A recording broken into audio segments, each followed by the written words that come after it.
This is your faithful host, James, and I'm super delighted to have my returning guest, Mr. Gerald or Clark, on the show again today. And we're getting through these Emerald Tablets, part of the Seventh Planet Mercury Rising podcast that we're doing at the moment, and we'll be getting into some heavy-duty topics and subject matter as background material for Gerald's book. Of course, this is a follow-on book for the Anunnaki of Nibiru that Gerald has also released. Two powerful books in my eyes, and great content, well-researched, well-written. Great to have Gerald on doing this podcast to talk about the subject material and the background information in his latest book, Seventh Planet Mercury Rising. Today's show is Emerald Tablets number 10 and 11. I believe Emerald Tablet 10 is one of Gerald's favourites, and we're going to find out why in just a moment. You can go to geraldclark77.com to listen to today's author, and of course you can find out all about the Mexico Yucatan Symposium happening in September there, so check that out as well if you're listening to this. But for now, let's bring on today's guest. Hi Gerald, you're very welcome back to the show. Hey James, it's really great to be back, and I heard you mention this is one of my favorite tablets, Emerald Tablet 10, The Keys of Time. It was illuminating to me. I'm really excited to talk about this one. The Keys of Time, Gerald. The titles here just keeps getting better and better. I want to know about the Keys of Time. I think everybody does, Gerald. I'm sure there have been surveys done, but imagine asking 5 of your friends to define what time is for you, and all the different definitions you get. Well, this has been going on since the inception of man, is trying to figure out what is this thing we call time. Yeah, I know from my own. It's a very deep topic. I know from my own science and research, and there was a good couple of documentaries out there, Gerald, tackling this question. And the current scientific doctrine seems to believe that the past, the present, and the future all simultaneously exist. That's what quantum physics seems to teach us. It doesn't make sense to us in any logical, technical way, but the reality of what we're looking at is that the past, the present, and the future all exist simultaneously. And it just doesn't make sense to us and compute to us. That's just purely in science, like. Well, most of quantum physics doesn't make sense to the lay populace either. We were talking about that last show. Just the idea of understanding the double slit experiment. If you truly understand that, you realize we don't even understand light, really. So. Yeah, for sure. Well, that's anyway. a good point. Good point, Gerald. Well, yeah. What's Thoth's take on time? Let's get into this, Gerald. Well, because it was such a deep topic, I ended up doing quite a rendition of this particular one, because it was so interesting to me, and it tied together so many of the issues related to the constructs of our reality. They start out the Keys of Time, Emerald Tablet 10, by personifying space in the masculine sense, which I'm sure the females that are listening to this take issue with. And I don't know why it's so masculinized. Like, there is some veneration of the feminine throughout here, and I try to point it out where I can, but it does seem to be very masculine oriented. Thought, law, and harmony are characteristics that get attributed to what he terms the infinite brain. He uses lots of names for the creator of all, and this is just another one, the infinite brain, which is kind of a neat reference. So, in this book I wrote, The Seventh Planet Mercury Rising, a lot of it to me, once I got through where I felt like I had a viewpoint that seemed to be different than the populace, I realized that I'd kind of busted through the simulator a little bit, and I wanted to share it, especially from Thoth's perspective. And so really the message of my second book is there is freedom from the simulator. A lot of it just has to do with knowledge and wisdom and understanding what's going on, understanding the rules of the game. Okay, now, I don't want people to hear me saying, well, we got to bust out this simulator because we got to get away from this or that. Well, listen, you're in the simulator because you're supposed to be getting lessons. So there's a natural progression. When you get the lessons you're supposed to get, you get, an opportunity to exit the simulator. I guess that's the best way I can say it. But I don't think, in this order of reality, you could break out of the simulator on your own without being allowed to. Okay? So there's a test involved. I think that's a very important... Yeah, and we talked about some of that last time. I think that's a But very important point, Gerald, to say that, yeah, because if you're looking to get out of the simulator because you're trying to escape hardship, read earlier in the tablets. He tells you the path is hard and the way is difficult, and lots of darkness gets poured in your path. Right. So I don't want people to think about it as an escape. So I think it is a side note. We seem to have been given this ability to do out-of-body experience, and it's across the planet. And some people have it all the time. Some people only have it once or twice in their life, but most people experience it. Well, it seemed to be that was a way to give you an opportunity to experience existence apart from the body, and also to start understanding this concept of time. And I'll try to relate how they're related. Okay, as a note. Once we understand something, it's not mysterious anymore. So as soon as we get into the heavy-duty description of at least what Thoth tells us time is, as he's coached by these cycle masters with the knowledge that they got beyond our space-time. So he inherited this knowledge from them. And in one of the segments, Thoth asked this dweller the question, and he's a true seeker, right? This he comes in and he asks the hardest questions because of where he's at in his path. What does he ask him? What is time? So, and this question has been asked all through human history. And before I give you the answer, I want to talk about a couple of things. Number one, sure. Our aging process is measured. Well, we measure it based on time. So, time to us is the time it takes for our planet to go around our sun one time, which is 365 days, which is a year. So that's how we've segmented time and said, okay, that's how we know it's passing. Well, we'll just think about that. It's just a relative reference to something, so that we've divided it into day and night and tried to give constructs to this concept of time so that we, feel it's real. The other day, I played a little mind experiment with you, and I want to do it on radio here just real quick. If a deer is out in the field eating grass, what time is it to the deer? Oh, well, yeah, it's real time. It's the present. It's the here and now. It's always now. It's a here and now. Yeah. They don't operate according to, they don't refer to a clock and go, well, let's see, this goes around this many times, so so this much time must have passed, and then we divide that into 12 hours of the day and night, and then minutes and seconds, right? So that's how we've divided and created this construct of time. Thoth is told by the dweller that prior to the creation of time, now listen, so it's a created construct.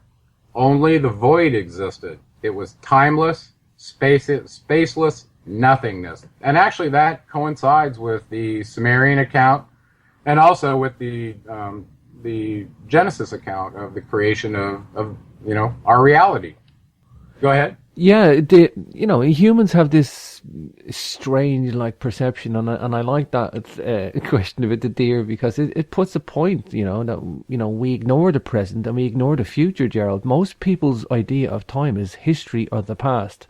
They see us growing old and they look back to the past when they either were younger or when things were different or when time has passed. It seems to be time is equal to history for us, or time is equal to the one-sided dimension of the past, whereas there's three dimensions: there's the past, the present, and the future. However, very few people live in the present, and very few people, you can plan for the future, and I'm not talking about plans. It's hard to see the future, Gerald. It's hard to... Yeah, you just told me a few minutes ago that the only time that the deer experiences is the now. Yeah. So actually that brings me to a book, and it's kind of a fun story.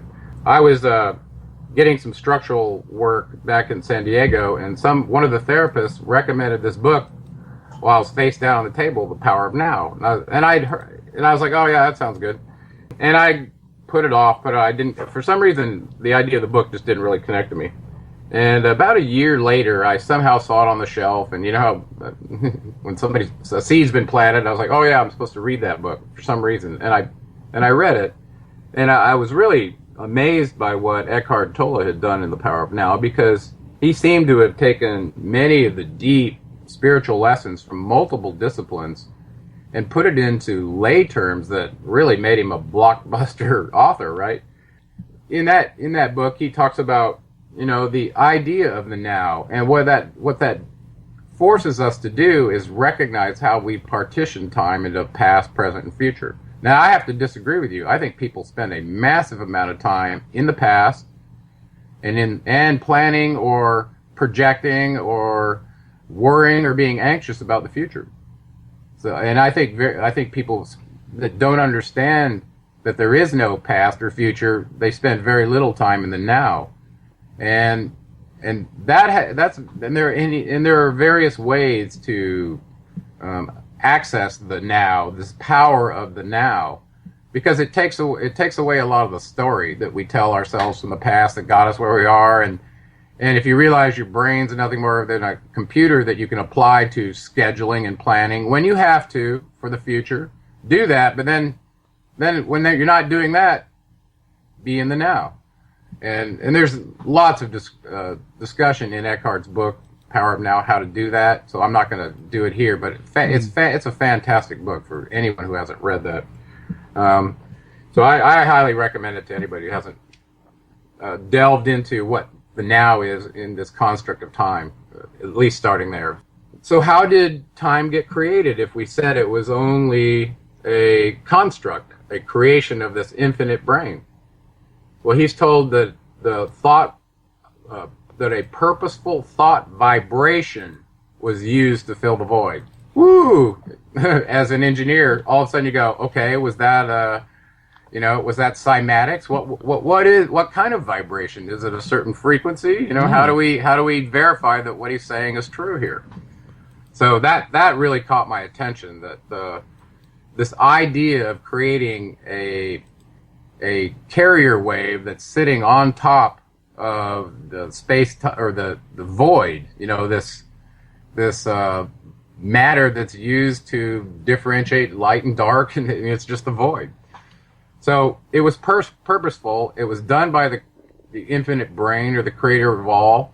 And the next thing that Thoth decides is, can he turn time off when he wants? He asked the dweller next, was the thought that created this vibration, was it eternal? And he's told that the law of time, he finally generalizes it, the dweller does.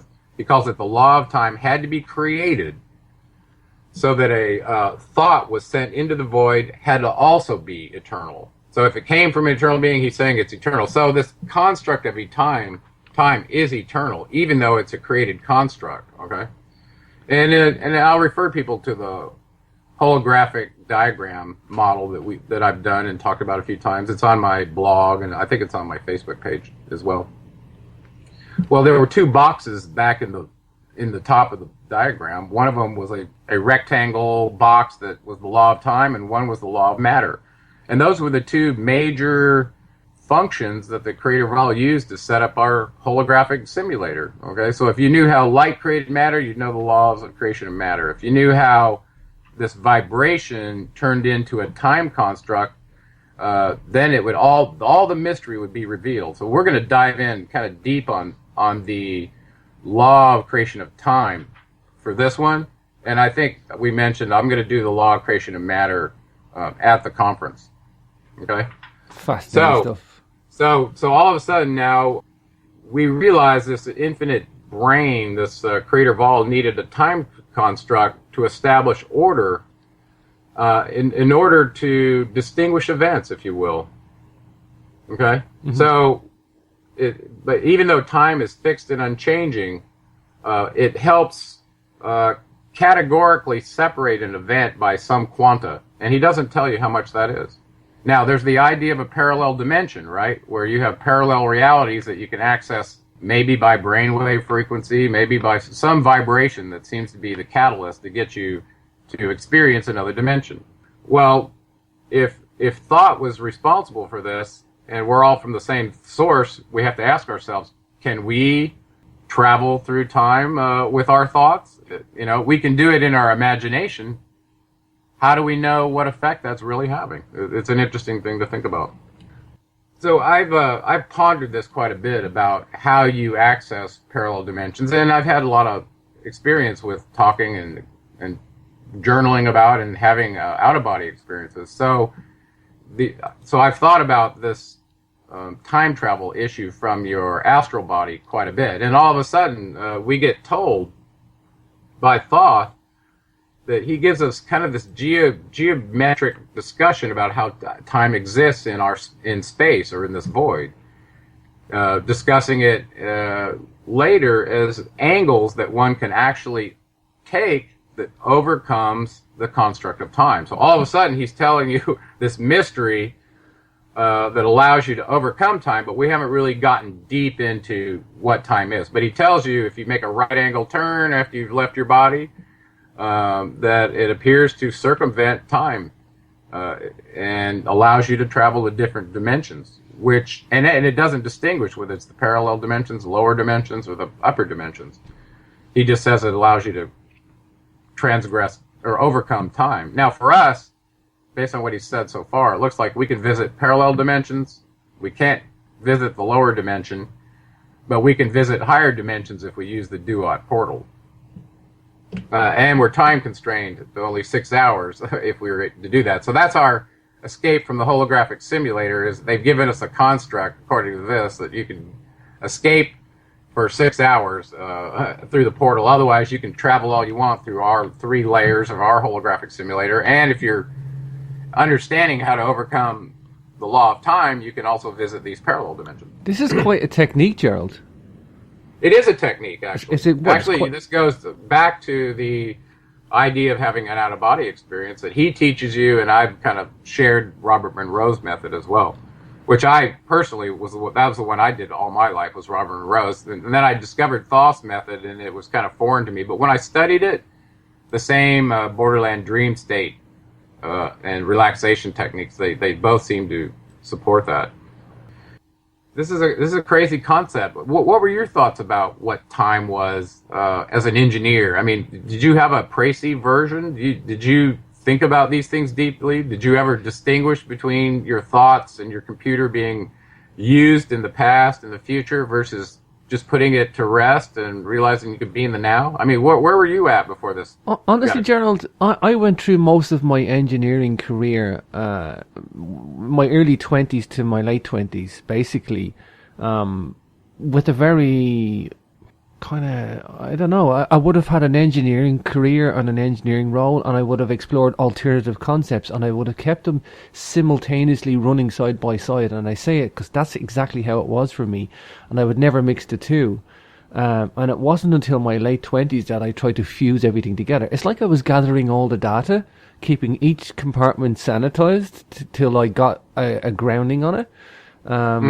But my engineering or my science was always kept on the left, and my alternative was kept on the right. And now, Gerald, I mean, everything that I have, all my gathered knowledge is wild and creative and all fused, because I see it as that way, you know. Yeah. And I'm going to kind of give you a guiding where I see the contradiction right away is if you have parallel dimensions that are accessible, you have distinguishable events that might be distinguished by a small amount of time or a large amount of time. Eons or ages are events that are distinguished by time, right? So how could they exist? How do I say this? How do they exist simultaneously, but at the same time, the law of this, I call it a cymatic vibration, because we know cymatics is involved in causing geometric shapes that take light and stitch the periodic table of the elements together and form matter. Right? We both agree on that, don't we? Oh, sure. Somehow, some way, the creation of matter looks like it involves cymatics. So there seems to be a frequency associated with each particular piece of matter that causes it to hold its form. Through some, so there's the law of creation, then there's the law of time. So this vibration of the law of time, I'm down near number 12 there, buddy, just so you know, okay? Sure. Something really interesting happens when Thoth goes down to the halls of Amenti. He's speaking with these seven cycle masters that we've talked about before, and he's in their presence, and you remember, the flower of life is there, and he happens to overhear them chanting what he calls the song of the cycle. So he's snooping in on and listening to them open this portal, if you will, into time, and he calls it the song of the cycle. And it turns out, which is really bizarre to me, that the word that they were using is Zin Uru. Now, he doesn't tell us how to enunciate it, how long you spend on each syllable, but I was very surprised by that, especially since that name shows up on my genealogy table, which I was like, wait, is this a coincidence? It turns out that this Zin Uru is, and I'm doing this from memory now, I'd have to go look at it to see what I said. I think I wrote it a little bit later. I think it turns out, and I jumped ahead on 16, Zin Uru is the half-sister who is married to En Uru, and he's the youngest son of On and Antu. They're the first two beings in my genealogy table that started from Nibiru. Those are the oldest ones I had on there. Okay, so this is fascinating to me. These were the earliest progenitors of the Niburian family tree that I have. Mm-hmm. So therefore, En Uru is Anu's grandfather, and now Anu being Enki and Enlil's father, right? And Zin Uru is Anu's grandmother. That makes it Thoth's great-great-great-grandmother. So Zin Uru is Thoth's great-grandmother, and he's using her name is being used to open a cycle, a portal, if you will, to overcome time. Isn't that amazing? This is awesome stuff, Gerald. So there to me, this is the second maternal power reference to a ancestral female in the genealogy line. Remember, we had another one before. We had Ereskigal, who was the Lady of Light, who was held captive by the Dark Prince of Arulu, right? In some of the previous tablets. Well, that turned out to be Ereskigal turned out to be Thoth's mother, right? So he rescued her from this bad situation. Well, now here we are. We have these 7 cycle masters using the great-grandmother's name of Thoth to open portals. So maybe that's why they're interacting with each other. They all know they're related by family somehow, way up the dimensional tree. I don't know, but I thought that was very surprising. Now, so I want to go back to this question that's really hard. How do you have parallel dimensions, but the events are distinguished? So how can they be distinguished, meaning there's some measurable space between the events, but they're accessible at the same time? How is that possible? Do you see the dilemma? Yeah, I've always had a problem with parallel dimensions, with the illusion of time and that time is past, present, and future all existing at the same time. You know, a lot of the quantum physics, I have no problem accepting because that's how it is and it's exotic. Right. But some of the parallel dimension stuff, Gerald, you know, some of it's a bit fanciful and some of it isn't, and I don't know. It's something I wrestle with too. Anyway, there is a dilemma there. Well, none of us ever know for certain. A lot of it's hypothesis and theory. Luckily, the theory that I'm supporting here coincides with what Thoth says. It coincides with the parallel dimensions theory and also string theory. So I was very shocked that I found that those, and quantum theory, that all those models agree in this 10th tablet. That's why I ended up being so ensconced with it. It was like, wow, it all kind of came together in this one. So let me try to explain how I see that you could have access to a parallel dimension which has matter in it, and it has their concepts of time and whatever their bodies look like and energy, the whole thing, okay? How could you have that accessible simultaneously to you, yet at the same time they're having events that are distinguishable, and we have events in our reality that are distinguishable by past, present, and future, how we annotate them, right? So how could that be? Well, they're not really mutually exclusive, actually. Suppose that a dimension consists of frequencies and wavelengths that interact with whatever avatar body that you can take on, if you decide to take on a body. That just because you go to that dimension doesn't mean you have to have a body. Okay, These avatars, many of them, never had bodies and never needed to take them on. But if you have the desire to take on a body and interact in that dimension with other beings there that have bodies, Perhaps their eyes can only see in a range that's not similar to ours. So we see from 400 to 700 nanometers. Maybe they see from 8 to 1200 nanometers. You know what I'm saying? So their sensitivity to energies and things can be distinguished, even though you could use an out-of-body experience or a thought construct to get there. Essentially, an out-of-body experience is changing your brain wave and your internal frequencies to leave your avatar here and then go to another one. So if there were parallel ones, listen, it's like a broadcast station. You could have 9 different radio stations on accessible to your antenna at the same time, but you only tune one of them in, right? So your brain waves are the frequencies, and the decision to tune into one of those is yours if you want to be a time traveler. So then the next question is, okay, well, what are those frequencies? Well, this was a little pursuit I was following in my blog, trying to relate the 9 Mayan underworld frequencies to brainwave frequencies that fall within the ELF, the extreme low frequency, which is about 0.5 hertz to approximately. Now, I've seen different estimates on this, up to I used to say 20 hertz. Okay, I've seen brainwave measurements that include frequencies all the way up to 60 hertz, which really shocked me. Okay, I did not know that. Okay, well so that has ramifications. Anyway, so this range of extreme low frequency that our brainwave operates on could be simply the tuning mechanism in the radio that lets you go to these different dimensions. Okay, so now all of those could exist simultaneous to yours.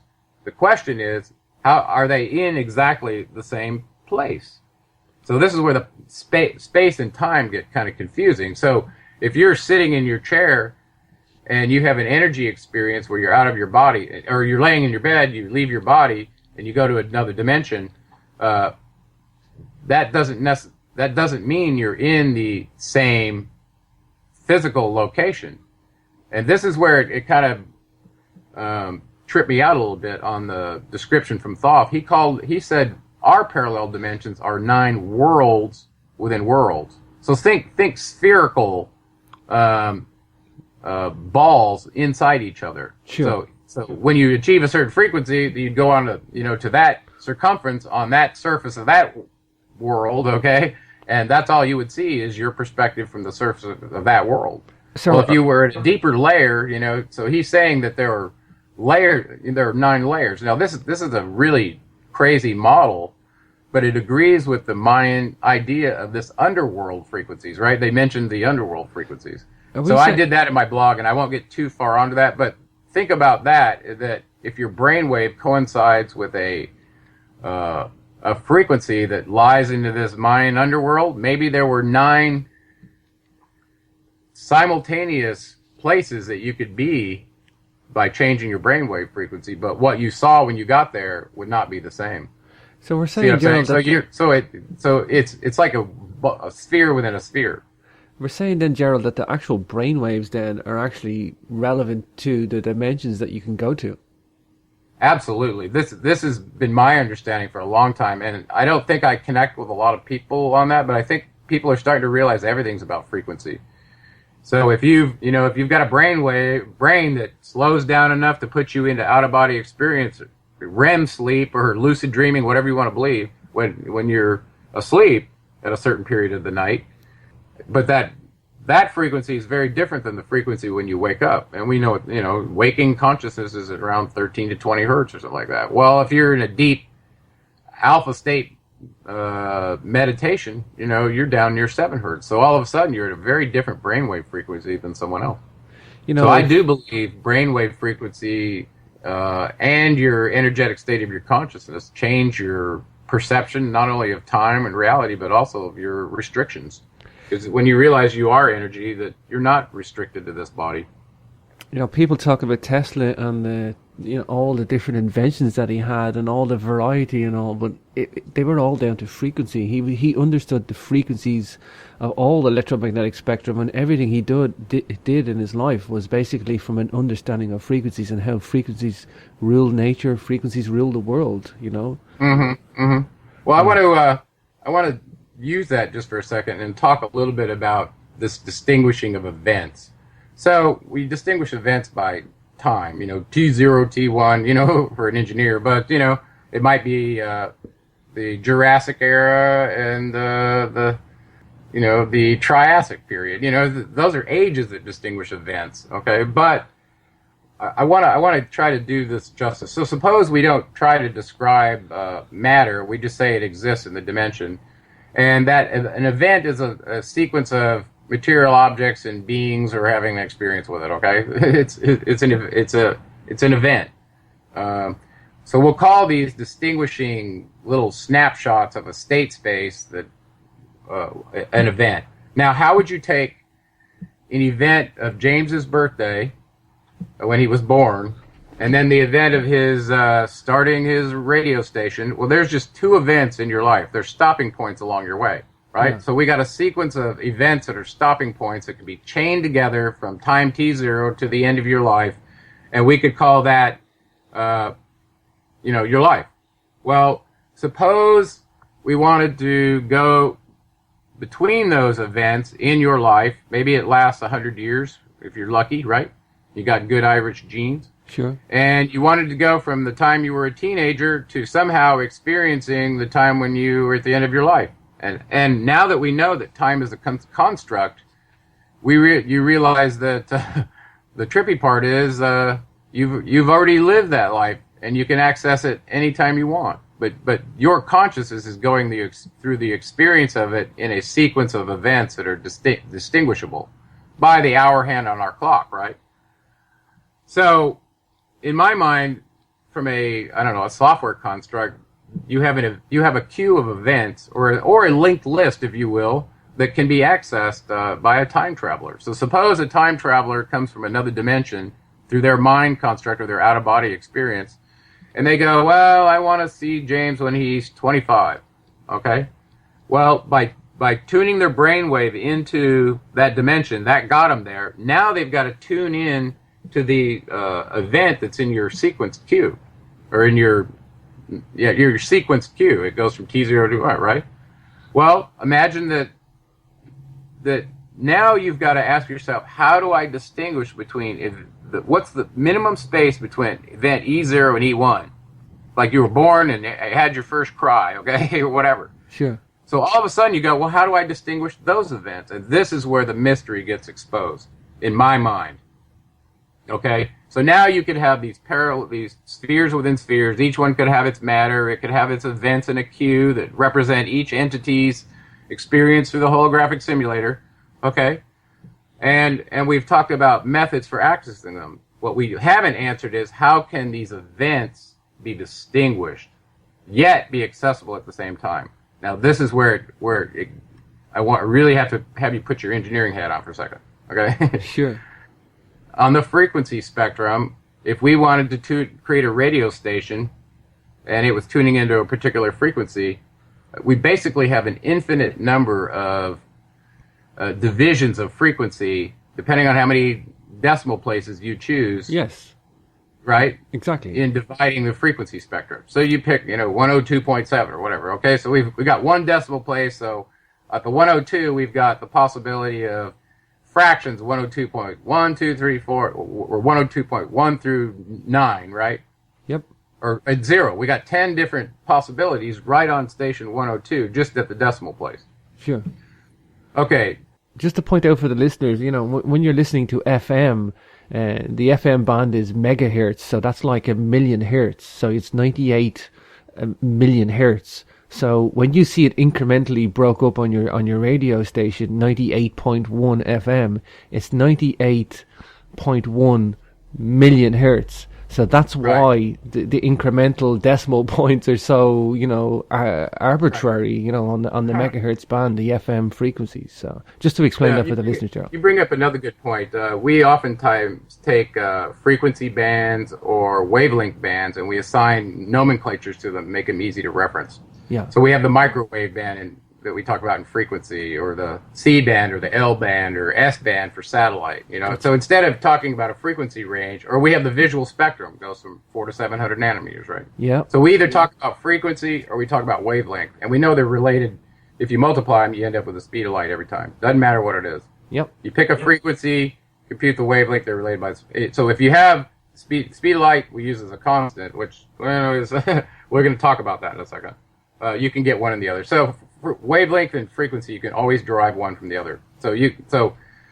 Sometimes it's more convenient to talk about where you are on the electromagnetic spectrum to talk about frequency than it is wavelength.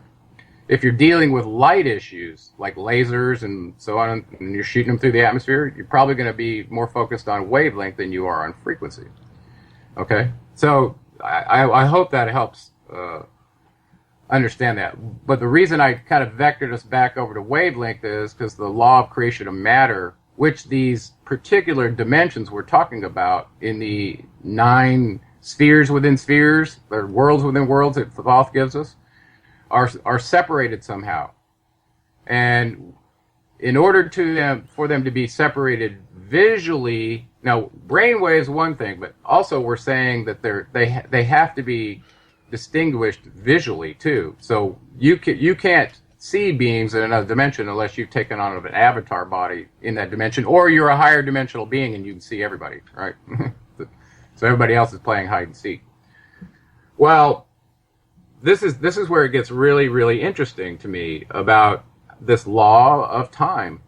Is we just said on the frequency spectrum that there's how would you separate a frequency? Well, there's an infinite number of frequencies along there, so how do you distinguish them? It comes down to how closely you could measure it, which would determine your distinguishment. Okay, so it's not a physical issue, it's a measurement issue for us. And that's also true with light. So a good way to think about, for me, parallel light events is, even though you can take 2 flashlights and shine them across each other, they're parallel light beams, but when you cross them, they don't interfere. So light operates in a very strange way that light doesn't interfere with light. So imagine you have an optical fiber and you had the desire to run a photon through there, which is what we do in transmission systems now for network infrastructure all over the world. We have optical fibers, right? Some of them are single mode, which means it only lets the thing bounce at a certain refractive angle inside the glass, and other ones are multi-mode, where they can take on multiple wavelengths inside the fiber. And some are good for something, and some are good for others. Well, the long-haul fibers are single mode. They generally have operation optimized for 1550 nanometers. Okay, that's the wavelength that the light is generally shot through there.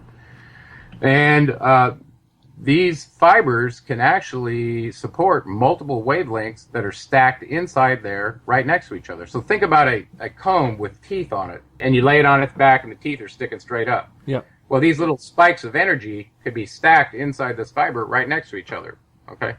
And you can get them just a certain level where, now, we just said they don't interfere with each other, but if you overlap them, how would you distinguish them, right? So really what it comes down to is we partition light at a minimum spacing, the spacing between the teeth combs, okay, the combs of the teeth, inside these fibers, so that we're stacking little light waves inside there, wavelengths, okay? We just call them lambdas.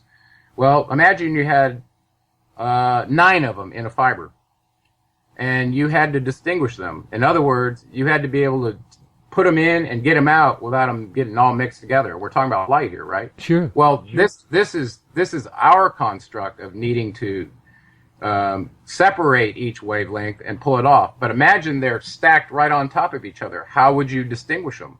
Even though they're at different wavelengths, they could bounce simultaneously over each other in the fiber.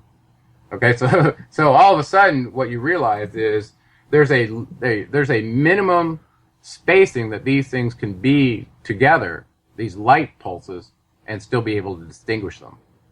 And it turns out, really interesting, I was in that space for a while, and it turns out it's about 2 nanometers. So that's 2.0 times 10 to the minus 9th meters. That's how close they can be together.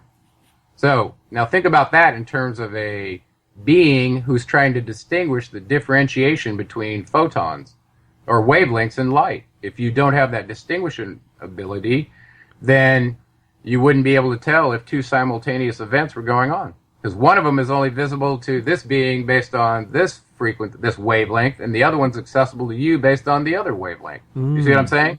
So Gotcha. Here's a good example, and I think I used this one once before. In the Hunger Games, you get these predatory animals that get instantiated through this all-seeing eye hologram that the game master's doing, right, onto the battlefield to try to affect the heroes. Right? So imagine they made a mistake and instantiated a saber-toothed cat or some puma or whatever it was that was trying to kill them. And they accidentally manifested it into a wavelength that was just outside your visual range. You wouldn't see it, and it may still have the ability to affect you, but maybe not. Maybe that's a violation of the rules of the hologram, right? So if it's not there, visible to you, does that mean it's not there? Right? So from its energy standpoint, it might be there, but it may not be able to interact with you. Okay, so they made a mistake. But if they manifest it in your visual range, you're going to see it and respond to it like it's a real entity, whether it's a hologram or not. So these holographic models could be layered on top of each other and not actually... Absolutely. And now, not even actually, interact. after looking at, speaking of holograms, I was researching this Project Bluebeam and how extensive the infrastructure they put in to trick you in your perception. People go look that up. It's for real, including many satellites and projectors in space and projecting it on clouds and all kinds of stuff. So don't believe your eyes. Probably not true. So back to this distinguishing event. So this law of creation of time is really, really interesting to me, that it seems that the creator of all used the velocity constant, the speed of light, to distinguish these events. And Thoth tells us this, okay? So it agrees with Einstein. But they have to be ordered in some sort of sequence for us to experience the progression of time. Whereas if you're meta-dimensional or a higher dimensional existence in energy, that you don't have to be constrained by that artificial construct in that dimension. You can travel anywhere in a being's event queue that you want to, all the way to the end of the life, being of the life, right? So this is the freedom of not being tethered to a body. We're just coming up to break, so just for the webpage, you can go to capricornradio.com for the free archives and capricornmembers.com for the HD TV and MP3 archives. But for now, we're going to take a quick break and we'll be back in just a moment.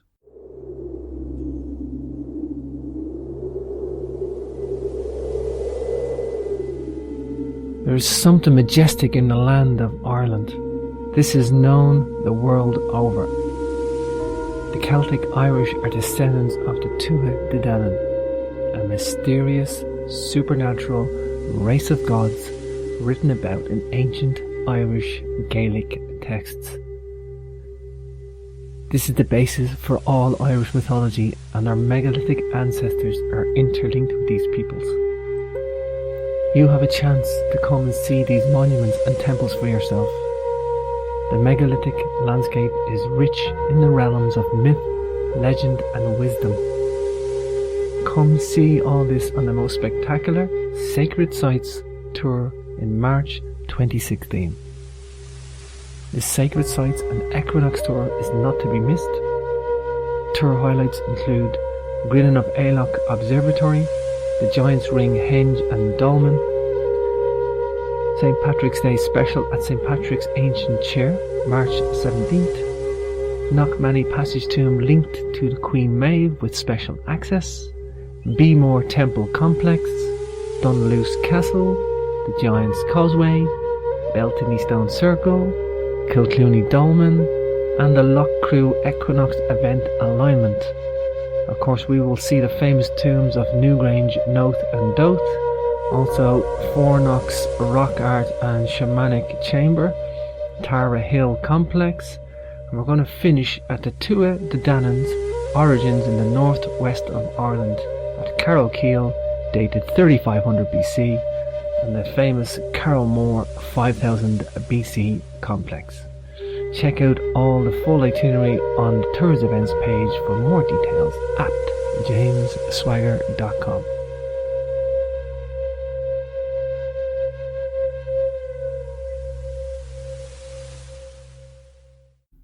Welcome back to Capricorn Radio. This is your host, James, and Are you with me? it's fascinating, Gerald. Yeah. So, one kind of side note is if you look at the events that we seem to be exposed to, and part of this comes from the Mayan calendar, these constructs of divisions of time and experience of frequency that cause the variations of life at a low level of consciousness all the way up to a high level, and then it repeats. That's essentially what the Mayan calendar tells us, is when we got to the top, that we were going to have galactic consciousness and awareness, and essentially you're operating at the level of your creators. Well, if you compare that to barbarians living in caves, I would say that's probably close to true, wouldn't you? Totally, Gerald. Totally. Yeah. So that particular event, which is they called the Mayan Great Year, was tied to a wobble on the planet. Okay, this precessional wobble. So this artificial creating of constructs to measure time is what I'm pointing out. All right. So time is an illusion. And it was created by the creator of all, so that we could distinguish events. In this event, we learned this lesson. In this event, we really messed up. But if we go back and learn what we learned from it, so you get to exercise reflective consciousness when you've got a sequence of events in your event queue. It's about learning your lessons, right? That's really what it's about. The Mayans were masters of time with respect to precession and the dimensional stuff as well, Gerald. Let's talk about the Mayans and concentrate and kind of explore that a little bit more. Okay. Let's see. I think I had some diagrams that I wanted to talk about that. Okay.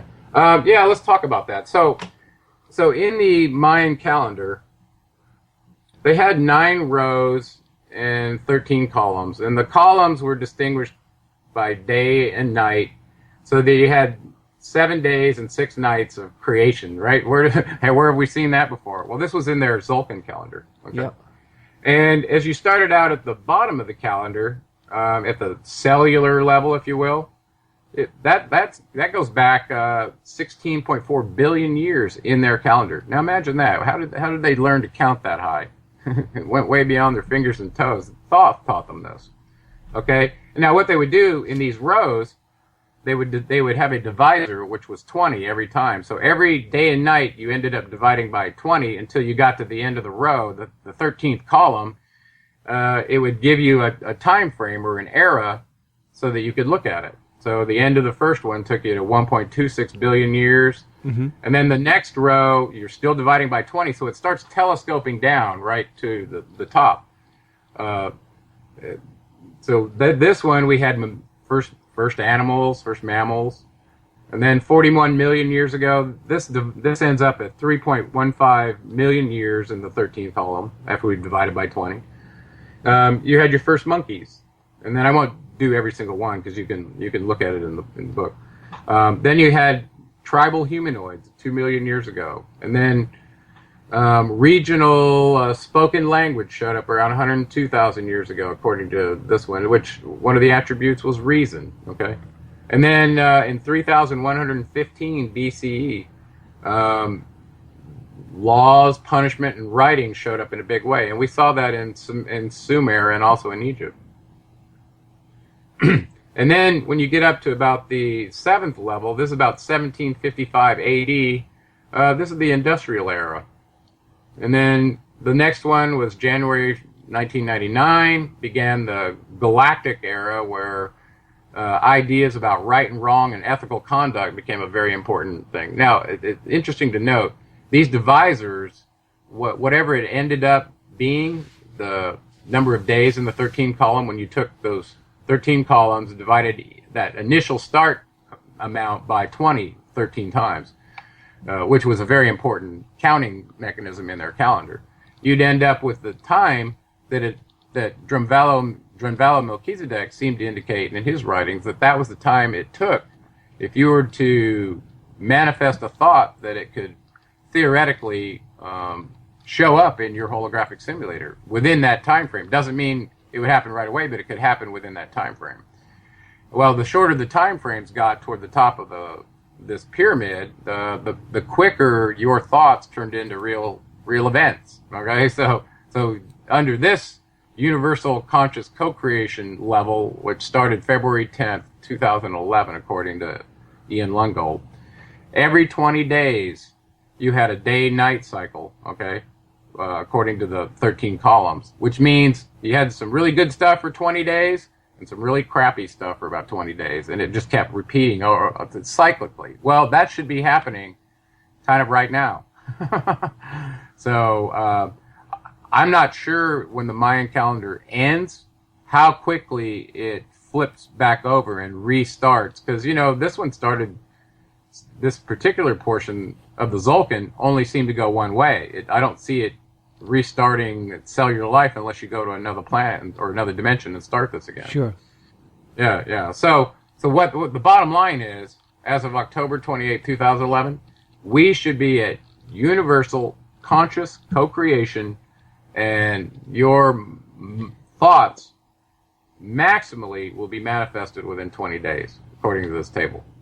So you're at the now we go back to some of the stuff we've talked about. What's it mean to be a conscious co-creator? What can I create? What are my limits? That's why we started getting into some of this deep stuff in the Emerald Tablets. Okay? Fascinating. Does that make sense? So, if this calendar is true, then these layers that he's shown here, 9 rows that start out, 16.4 billion years ago and then end on February 10th, 2011. These 9 rows that are divided, these were supposedly manifestations of frequency. So what he's saying is that whatever the cellular matter was allowed to exist for this long period of time, and there was a frequency dispensation that basically controlled it. You see what I'm saying? Sure. So the progression of this calendar up to the top is kind of a time construct, if you will, of the evolution of consciousness through all life forms, all the way to universal consciousness. Now, guess what? We're supposed to be there right now. Look around you in the world. Do you think we are? I think there's a lot of people struggling more than ever, Gerald. Well, I think if you believe that we create our own reality, that we are conscious co-creators, not only just of our thoughts, but our thoughts create real events and things, right? Remember we said behavior is nothing more than a belated announcement of a thought that you accepted as your own. Sure. So if your thoughts are creative forces, which I believe they are, and your words, then we have to take responsibility for our thoughts and our words, because we're consciously co-creating with universal consciousness. Now here's the problem. We got to this level, we probably are on a brainwave frequency or have access to it because of where we're at, that we can interact with our galactic neighbors. Okay, meaning they can be on our brainwave frequency and vice versa. Well, you see a lot of that going on, where people talking about being channeled by this extraterrestrial, blah blah blah. Well, maybe it's true that what's happened is we've ended up in this time frame from the Mayan calendar, as Thoth told us. By the way, it took us right through the galactic center, where the energy is much higher than outside it. And if you put an antenna inside an energy field, it gets ramped up. So I think the human meat modems are getting amped up by this particular event, which is driving us to this universal consciousness, just like the calendar shows. Again, frequencies. That's pretty amazing. Don't you think that's amazing? Totally, Gerald. And when I hear you explaining about frequency and energy, and when you apply the frequency and energy knowledge that we have of our own science to this stuff, Gerald, everything makes sense. The whole main calendar makes sense. The Emerald Tablets make sense. The Enuma Elish makes sense. See, we've just now gotten to the point in our understanding and our awareness where we can make sense of this occulted knowledge that was put out there for us that we couldn't understand, or the really bright people did understand it, misrepresented it, or occluded it so that everybody else stayed in their stupefied state as part of the enslavement game.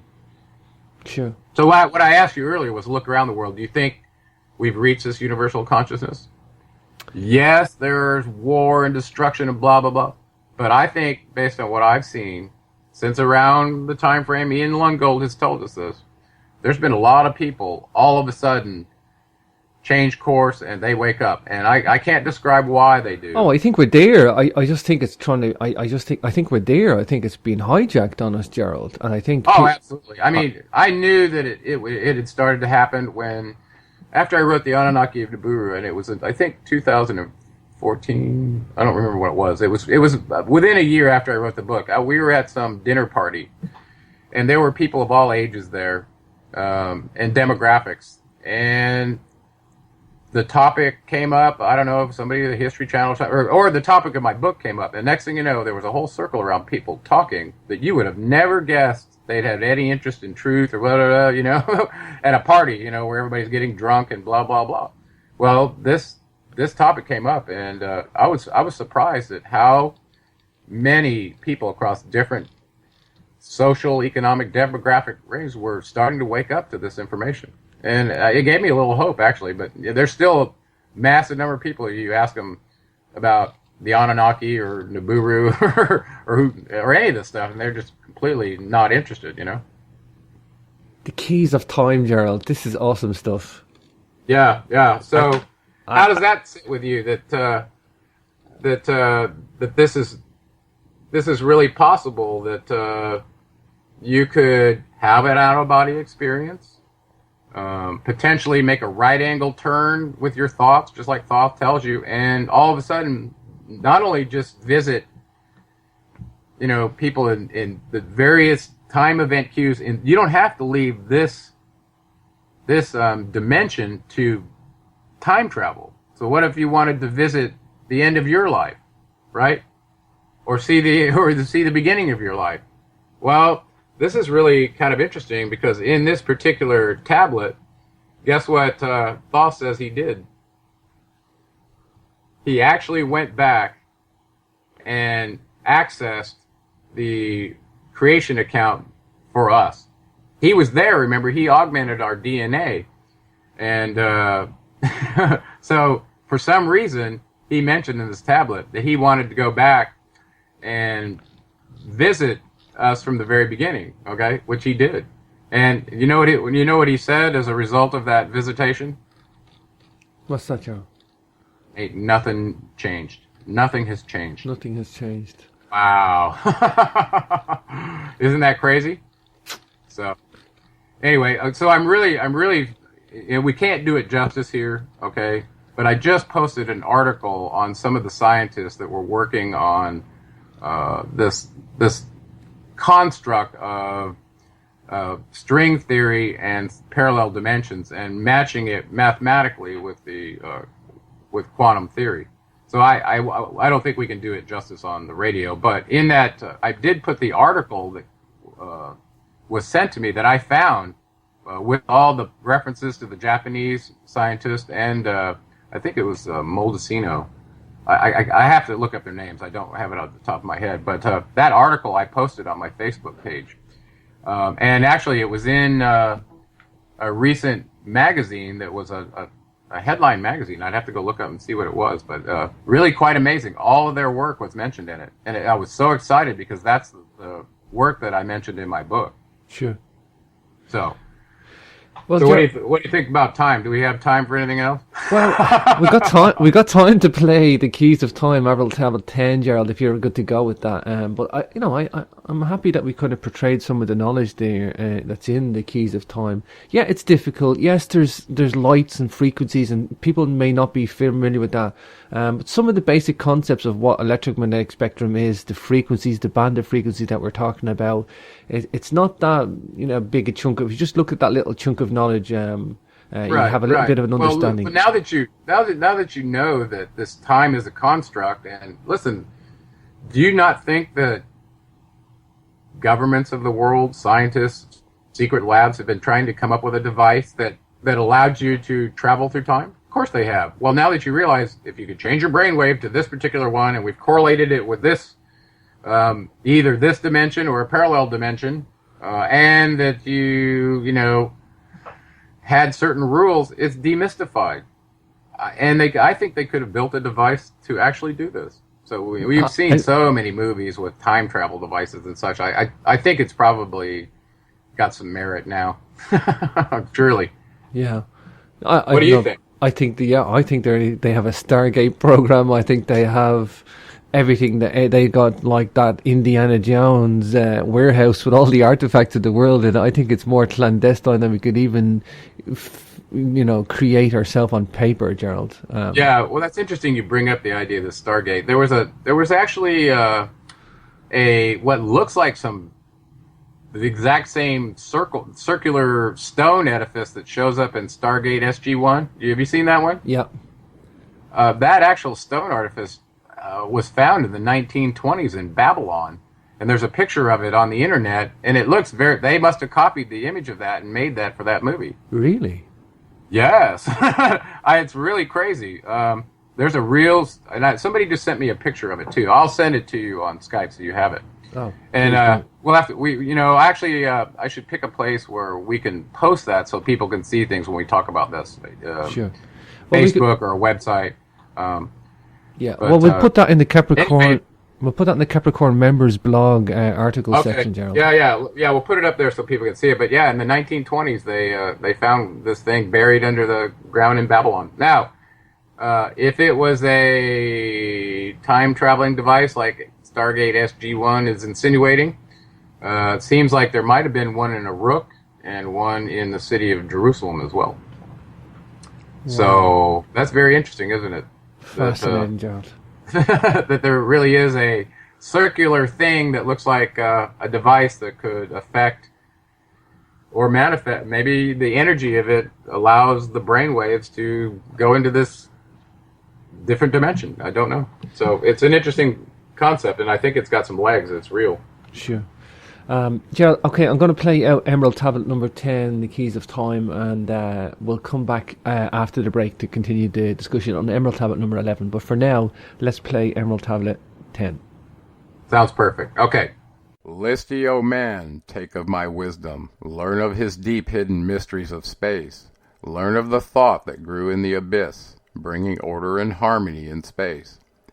Know ye, O man, that all exists, has being only because of the law. Know ye the law, and ye shall be free, never be bound by the fetters of night. Far through strange spaces I have journeyed, into the depth of the abyss of time, until in the end all was revealed. Know ye that mystery is only mystery, when it is knowable unknown to man. When ye have plumbed the heart of all mystery, knowledge and wisdom will surely be thine. Seek ye and learn that time is the secret, whereby ye may be free of this space. Long have I sought wisdom, I, and shall seek of eternity's end. For know that ever before me receding shall move the goal I seek to attain. Even the lords of the cycles know that not yet have they reached the goal. For with all their wisdom they know that truth ever grows. Once in a past time I spoke to the dweller, asked of the mystery of time and space, asked him the question that surged in my being, saying, O Master, what is time? Then to me spoke he the Master, Know ye, O Thoth, in the beginning, there are void and nothingness, a timeless, spaceless nothingness, and into the nothingness came a thought, purposeful, all-pervading. And it filled the void. There existed no matter, only force, a movement, a vortex or vibration, or the purposeful thought that filled the void. And I questioned the Master, saying, Was this thought eternal? And answered me the dweller, saying, In the beginning there was eternal thought, and for thought to be eternal time must exist. So into the all-pervading thought grew the law of time. Time which exists through all space, floating in a smooth, rhythmic movement that is eternally in a state of fixation. Time changes not, but all things change in time, for time is the force that holds events separate, each in its own proper place. Time is not in motion, but ye move through time, as your consciousness moves from one event to another. By time yet exist, all in all, in eternal one existence. Know ye that even though in the time ye are separate, yet still are one in all times existent. Ceased then the voice of the dweller, and departed I to ponder on time. For knew I that in these words lay wisdom, and a way to explore the mysteries of time. Oft did I ponder the words of the dweller. Then sought I to solve the mystery of time. Found I that time moves through strange angles, yet only by curves could I hope to attain the key that would give me access to the time-space. Found I that only by moving upward, and yet again by moving to the right, could I be free from the time of the movement. Forth I came out of my body, moved in the movements that changed me in time. Strange were the sights I saw in my journeys, many the mysteries that opened to view. I saw man's beginning, learned from the past that nothing is new. Seek ye, O man, to learn the pathway that leads through the spaces that are formed forth in time. Forget not, O man, with all thy seeking. Search ye for the light on thy pathway, and ever for thee the goal shall endure. Let not thine heart turn ever to darkness. Light let shine, soul, be. A sun on the way. Know ye that eternal brightness ye shall ever find thy soul hid in light. Never fettered by bondage or darkness, ever it shines forth a sun of the light. I know, though hidden in darkness, your soul, a spark of the true flame, exists. Be ye one with the greatest of all lights. Find at the source the end of thy goal. Light is life, for without the great light nothing can ever exist. Know ye that in all formed matter the heart of light always exists. I, even though bound in the darkness, inherit light always exists. Once I stood in the halls of Amente, and heard the voice of the lords of Amente, saying in tones that rang through the silence, words of power, mighty and potent. Chanted they the song of the cycles, the words that opened the path to beyond. I saw the great path opened, and looked for the instant into the beyond. Saw I the movements of the cycles, vast as the thought of the source could convey. Knew I then even infinity is moving on to some unthinkable end. Saw I that the cosmos is order, and part of a movement that extends to all space, a party of an order of orders, constantly moving in a harmony of space. Saw I the wheeling of cycles, like vast circles across the sky. Knew I then that all that has being is growing to meet yet another being, in a far-off grouping of space and time. Knew I then that in words are power to open the planes that are hidden from man. I, that even in words lies hidden the key that will open above and below. Hark ye now, man, this word I leave thee. Use it, and ye shall find power in its sound. Say ye the word Zin Uru, and power ye shall find.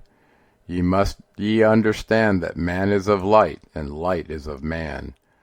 List ye, O man, and hear a mystery, stranger than all that lies neath the sun. Know ye, O man, that all space is filled by worlds within worlds, aye, one within the other, yet separate by laws. Once in my search for deep-buried wisdom, I opened the door that bars them from man. Called I from the other planes of being one who was fairer than the daughters of men. I called her from out of the spaces to shine as a light in the world of men. Used I the drum of the serpent, wore I the robe of the purple and gold, placed on my head I the crown of silver, around me the circle of cinnabar shone. Raised I my arms and cried the invocation that opens the path to the plains beyond. Cries to the lords of the signs in their houses, lords of the two horizons, watcher of the treble gates. Stand ye one at the right and one at the left, as the star rises to his throne, and rules over his sign. I, thou Dark Prince of Arulu, open the gates of the dim hidden land, and release her whom ye keep imprisoned. Hear ye, hear ye, hear ye, dark lords and shining ones, and by their secret names, names which I know and can pronounce, hear ye and obey my will. Lit I then with flame my circle, and called her in the space plains beyond, daughter of light, return from Arulu. 7 times have I passed through the fire. Food have I not eaten, water have I not drunk. I call thee from Arulu, from the realms of Ereskigal, I summon thee, Lady of Light. Then before me rose the dark figures, the figures of the lords of Arulu. Parted they before me, and forth came the Lady of Light. Free was she now from the lords of the night, free to live in the light of the earth's sun, free to live as a child of the light. Hear ye and listen, O my children. Magic is knowledge, and only is law. Be not afraid of the power within thee, for it follows law as the stars in the sky. Know ye that to be without knowledge, wisdom is magic and not of the law. But know ye that ever ye by your knowledge can approach closer to a place in the sun. List ye, my children, following my teaching, be ye ever seekers of light. Shine in the world of men all around thee, a light on the path that shall shine among men. Follow ye and learn of my magic. Know that all force is thine if thou wilt. Path that lead thee to knowledge, but rather shun ye the dark road. Light is thine, O man, for the taking. Cast off the fetters, and thou shalt be free. Know ye that thy soul is living in bondage, fettered by fears that hold ye in thrall. Open thine eyes and see the great sunlight. Be not afraid, for all is thine own.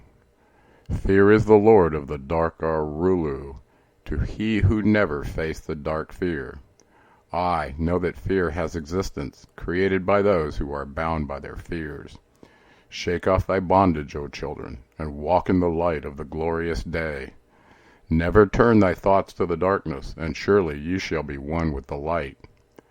Man is only what he believeth, a brother of darkness or a child of the light. Come through into the light, my children, walk in the pathway that leads to the sun. Hark ye now, and list to the wisdom. Use thou the word I have given unto thee.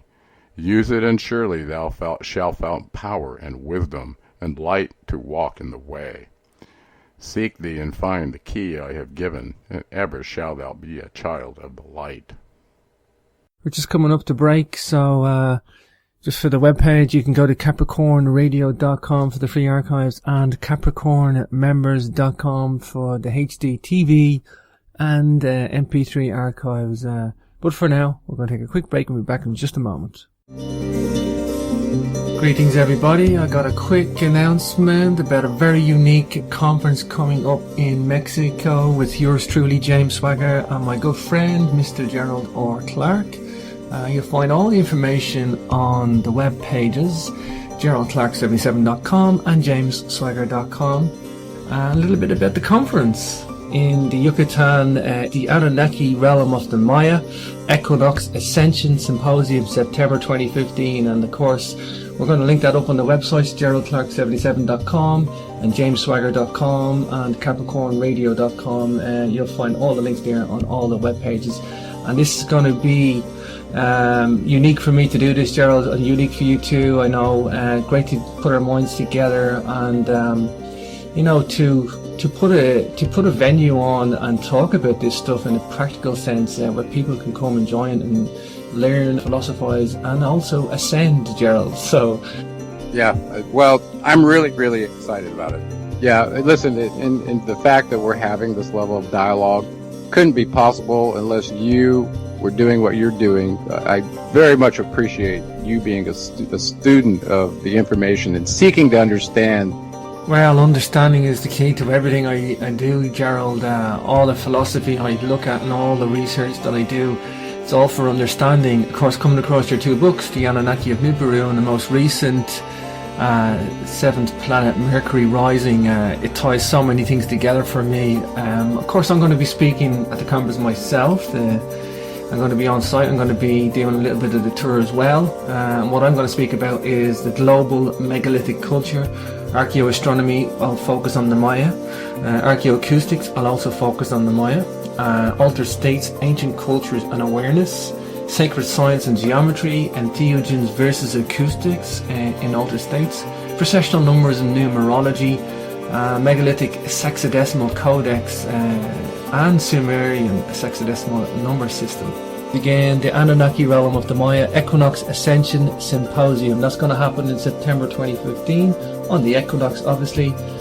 finishing on the equinox event at the Pyramid of Kukulkan in Chichen Itza.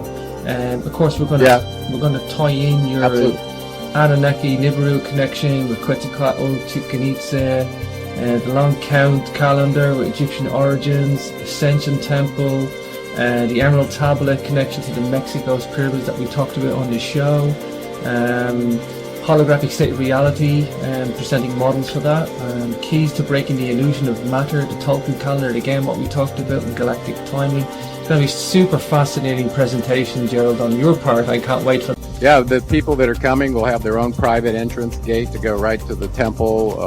So there'll be some hands-on stuff. Go and experience it for yourself, not just be looky-loo. You know, we're gonna tie in the deep knowledge of our history with part of it that's spilled over there. And listen, I've started getting issues about who are the gods in the Vikings in this culture, and I'm starting to do that because this is true for everyone around the world. So.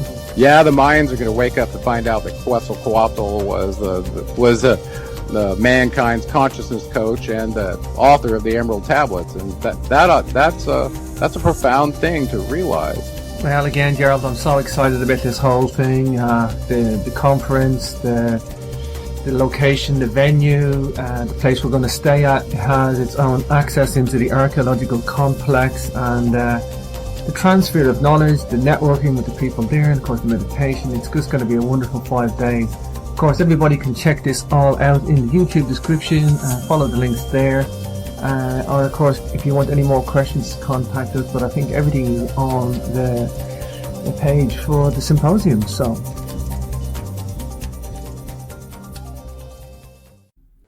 hi everybody, welcome back to Capricorn Radio. This is your host James, and we are talking to today's author Gerald R. Clark, and we're going to get into Tablet 11, Emerald Tablet 11, the keys above and below. Gerald, are you back with me? Yeah, I'm here, buddy, ready to go. Oh wow, Gerald, interesting stuff in the first half. We had the keys of time, prolific stuff, Gerald. I mean, so enjoyable. Let's just jump straight in here to finish off today. The keys above and below. Okay.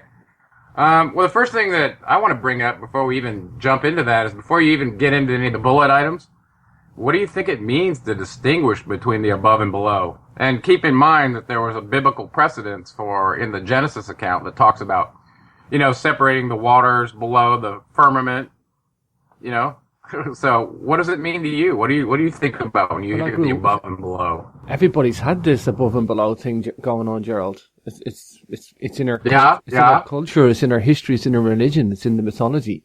There's always well, one thing we get led to believe is that the above and below is heaven and earth, right? So there's the heaven and the earth. Whether it means heaven as in a place where our progenitors came from, or just the place where no gravity is, or outer space, we call it all different. It's very imprecise, but we associate that with the above and below, right? Sure. Okay, well, there's a couple other models that I want to throw out before we get into this. And one is this idea of this holographic reality that we talked about in the last tablet, where he talked about 9 worlds within worlds. And I refer people to the diagram that I put together of the holographic nature of reality according to Thoth, with all the different dimensions shown, how they're related and their sequencing, and how you go from one to the other. So, in that sense, he may be referring to a boundary to our dimensional limit, which he called the edge of our dimension. He called the place where the duat was, where he had 2 additional dimensions that were essentially an access way to go to higher dimensions. In addition to that, he talked about these parallel dimensions, right? The 9 worlds within worlds that were accessible to us. We talked about possibly through frequency. Well, I wanted to point out one other thing. And a friend of mine, T.J. Hegland, wrote a book called Virtual Earth Graduate. And then he wrote another book after that. But in that book, it was interesting because he started for the first time talking about the relationship between locales 1 through 3 and the Van Allen belts. And I totally got that. And then realizing that Thoth also describes a boundary limit to our holographic reality, that if you actually transgress it without going through the portal, that you'd be chased down by these hounds of the cycle that was very scary. He dedicated an entire tablet, I think it was number 7 to that, which was really frightening, his description of that experience. It made me go, wow, and his ultimate advice was, okay, work on yourself, get your light to the point where you can experience it through the proper channels without trying to circumvent the duat. That was his final advice, really. So I thought that was interesting when I was thinking about what it means to be above and below. And, when he starts this tablet, he's talking to his contemporary priests in Egypt, which they called the land of Chem as they were leaving Atlantis, recall. Mm-hmm. And he also takes an opportunity to remind them at the place where they are, which he's already exposed them to massive knowledge, remind them that they were primitive barbarians living in caves when he first arrived in Egypt. And his mission, as we know now, was to raise them up to this higher level of consciousness that was ordered by the dweller in Atlantis, which I believe was none other than Poseidon, his father. So one of the quotes he makes out of the tablets was, "I found I thee without any knowing. Only a little were ye raised beyond beasts.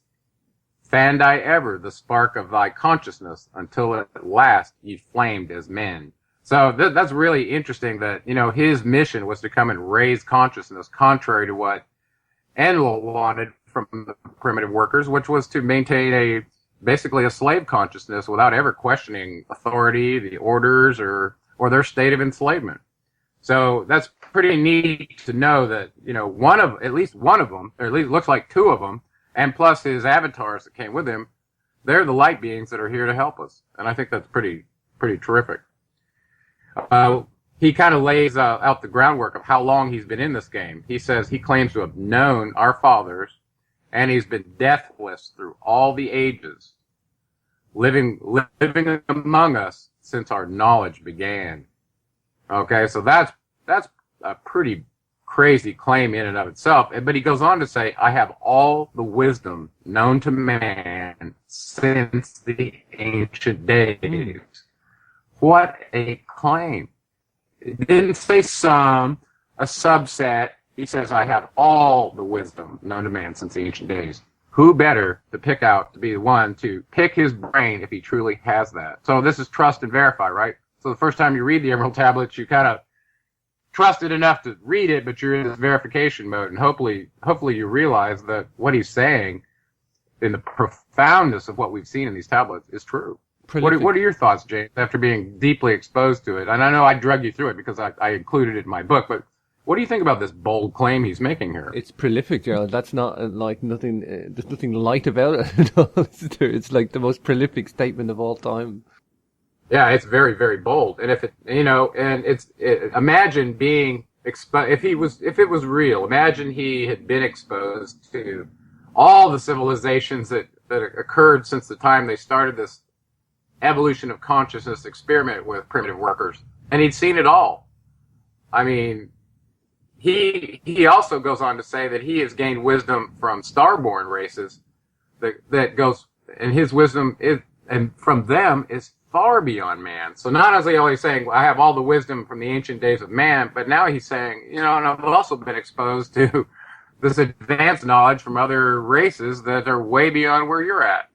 Yeah, ironically, I'd watched a movie where the character had lived for, I think, about 15,000 years. He genetically never aged, and he'd gone through many historic periods. It was just the way the movie was. It was like he had a genetic defect, and he was able to see all these different conditions. And it was interesting just to note all the time periods that he had been through and what he remembered. And he didn't even know his own true age. He just knew periods of when things had changed, and basically to be around for that amount of time and know all that knowledge, how that affected basically his outlook, his perspective, and the insight that you would have.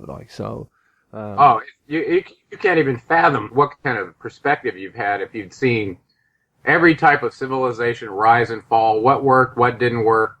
I mean, it would be a huge burden of responsibility to have that kind of knowledge. Yeah, it would be a burden, exactly, Jared. That's the point. It would be a burden of responsibility. It would be a burden of all the knowledge, because And if you, well, to us mere mortals and humans, Gerald, it would. I mean, if you think about it, you know, our lives are ended after 70 years, 70 plus years on an average, to an average guy, and you know, it's gone in the blink of an eye. It really is gone in the blink of an eye. Oh, I know. Truly, yeah. Well, he further points out that because of his exposure, that the knowledge chasm was so wide between the cycle masters and himself as he was learning from them. Remember that that same chasm is between him and us. So there's like these huge knowledge base that's missing among mankind to even get to the place where he's at, and then you got to amplify it even more to be at the place where you could interact with these cycle masters, according to him. But he does say that if you'll use the knowledge that he's giving you, you'll be free. He says, use the knowledge and you shall be free. So, you know, there's several things throughout the Emerald Tablets that offer the opportunity to try it, okay? Like I pointed out the Merkaba. Even though he didn't spell it out there, he says activate it, and I gave you the reference on where to get that. Sure. That's very important. And some of these other things. So I was kind of like one of those people, I read some of the stuff and I thought, well, it looks harmless. I remember you saying that a couple of times. You know, I don't see anything wrong with it. It looks like a principled way to live, right? Yeah. When we first started. And then so I thought, well, you know, so I don't see any bad fruits of the spirit of this being, you know, coming from my religious background. So, and you know, and usually that's how you verify that somebody is who they say they are. Look at the fruits of their spirit. And, you know, everywhere I looked that Thoth was involved, he was in very noble missions, and he seemed like a very honorable person, giving up his birthright to go back home to stay here and deal with primitive workers, right? I mean, I mean, look what he said. Think about this. He shows up in this place, the land of Chem, where he's sent by his father, Poseidon, the dweller of Atlantis, to go raise up the consciousness in accordance with a plan that he disclosed to him. So they had a plan to recover human consciousness way back when Atlantis was destroyed. And Thoth was the lead of that plan. Well, imagine he shows up in the land of Chem, and when he shows up with his spacecraft, his advanced craft, instead of being welcomed to go, oh, look, here's somebody that's going to help us. No, they show up with weapons and try to kill him and his crew. And these are the beings that he's trying to raise up to higher consciousness. What a difficult mission. Yeah, that was no easy Think mission, about Gerald. that. That wasn't easy. Think about that. Raising people up to a conscious level. It's like starting from ground zero of their knowledge base to try to bring them up to a place where they're advanced enough in their thinking where they can get out of this dimensional entrapment based on a false frequency and actually be a presence of mind to get out of this holographic trap that was set up to entrap them in the first place. And he knows that. He's trying to help them out, right? Sure. So he's saying, use this knowledge I've given you, you'll be free. And what I think he's saying is free from the illusion of Ka on the ascendancy path back to the light. That's what he's saying. Not that you're, you know, like we said, trying to avoid your lessons in the simulator and just escapism. That's not what we're talking about. Okay, so suddenly he brings up this kind of fun game in order to make the people want to participate in learning the wisdom that he's offering. And he does it through a relic scavenger hunt, telling these people in Chem that he hid the keys to the way into life, or this knowledge that he's exposing, in the pyramids at Giza, which previously he told us he built. Okay, and it's kind of crazy. He gives you this relational map with vectors intersecting two different points. One is the apex of the pyramid. One involves the Sphinx. And he says, dig there, find this hidden key to this underground place that holds the Hall of Records. So he's telling you way back here in these tablets that there's an underground chamber below the Sphinx, and there's a hidden place in the Giza pyramids, which I believe we already found. It was this tunnel that had no wall at the end, right? He told us about that. Sure. And so it was kind of a fun distraction to go, hey, you know, get involved and go, you know, I'm gonna put this stuff here for you to find. But he also says, you know, for somebody to attempt that, they're gonna have to be pretty pure, because it's gonna be a scary process, whatever that means. All of a sudden, he leaves this scavenger hunt that he set up, and he starts talking about a little bit more clarification on who these 9 cycle masters are. And he talks about the 9 cycles that are parallel with us and the 14 that are below us. And he kind of gives us an idea that functionally each of these cycle masters control these quantized or discrete units of consciousness, just like I talked about, each one mapping to one of your chakras. Okay, so 3 through 9 of the cycle masters maps through 1 through 7 of your chakras. And he spells it out very, very clearly here, that these discrete units of consciousness or energy will, at some future time, synchronize such that their intersecting cycles merge into one with the all. So what he's saying is the lower dimensions, the 14 lower, the 9 parallel dimensions, the duot dimensions, and the dimensions above that, 6, 7, 8. And of course 9 is the highest one, where this creator of all, or this infinite brain, lives in the circle of light, right? So he's saying all of these dimensions are going to merge into one at some future point in time. Isn't that a crazy thought? Wow. I mean, that's just wild to think that could happen at some point in the future. Why the mystery hunt, Gerald, on the Giza Plateau? You know, I asked myself the same question. It probably has something to do with the same reason he decided to code the continuous law of Egyptian creation into a game of cards, because he knew that a vice would outlast some esoteric knowledge. If it was made a vice, it would proliferate and it wouldn't go away. So maybe it was a scavenger hunt. They're irresistible to everybody. Maybe that's why he did it. I don't know. But it's funny because go ahead. Yeah, it's like a mystery hunt to trap you in, to get you to seek the knowledge. Yeah. He wants people to be seekers. He wants to initiate people into this path of getting free. That's his job. You know, so the idea that he's probably on the hunt for people that are quote unquote mastering the external, breaking out of the darkness on their own, even though they haven't arrived, when he sees somebody trying to get out, he told us in a previous tablet, he'll intercede and send his people and help. He'll guide you out. Did you ever see Oak Island's Money Pit? What's that? There's this place called the Money Pit. It's the most bizarre. There's a documentary called The Money Pit. You got to watch it. Yes, where it's got the sequence of entrapped levels with water that flows in if you try to dig it out. That one? Yes. I mean. Oh yeah. That's a very interesting mystery. Look at the same principle. How many people have flocked there and dumped money in to try and dig that thing out and see what's in there? Well, that's what I'm saying. I think that could be why he did that, is to get people to keep seeking it. And then, I don't know. Everybody likes a mystery, right? So. Yeah, and especially maybe the male brain, Gerald, where people just, males, they just flock to mysteries and they just want to, crack some code, or, maybe the time is right for the people to seek this when the male patriarchy world is there, perhaps. Right.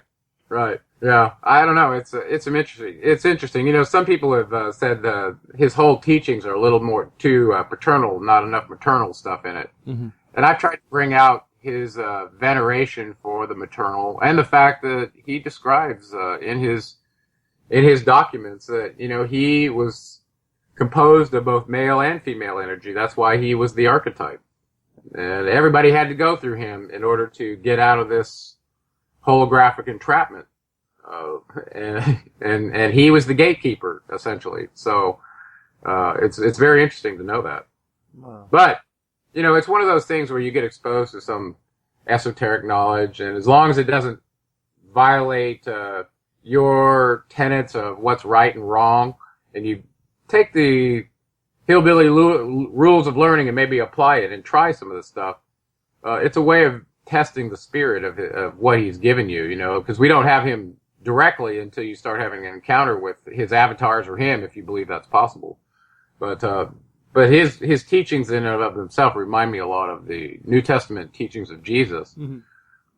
And now that you see how similar the Nag Hammadi Gospels are, where it talks about Jesus' teaching about Gnosticism, and how he's talking about this internal experience of energy and these discrete quantized levels of consciousness that are assigned to these cycle masters. He's giving you some deep inside information into our constructs and the way out.